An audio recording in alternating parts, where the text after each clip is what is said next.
दिलेल्या प्रश्नामध्ये आपल्याला पीडीएफ फाईल क्रिएट करायची आहे. त्यासाठी आपण फाईल मध्ये जाऊ. इथे आपल्याला एक्सपोर्ट नावाचा ऑप्शन दिसेल, त्याच्यावर क्लिक करू. त्यानंतर इथे क्रिएट पीडीएफ वर क्लिक करू. त्यानंतर डेस्कटॉप वर आपण हवं असेल त्या नावाने त्याला नाव टाईप करू. एखादी मी इथे एस नाव टाईप करतो, S1, आणि याला पब्लिश करतो. दिलेल्या प्रश्नामध्ये आपल्याला पॉवर पॉइंट ओपन करायचं आहे, power पॉइंटची file.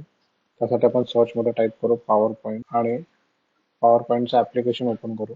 New blank document open करू आणि डिझाईन टॅबचा वापर करून आपल्याला हवी असेल ते डिझाईन थीम आपण इथून अप्लाय करू. थँक्यू.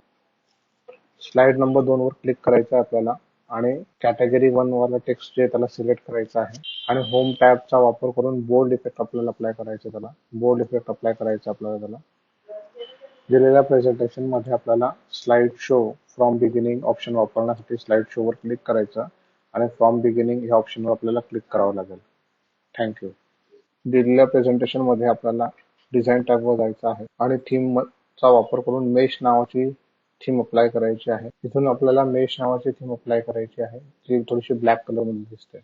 थँक्यू.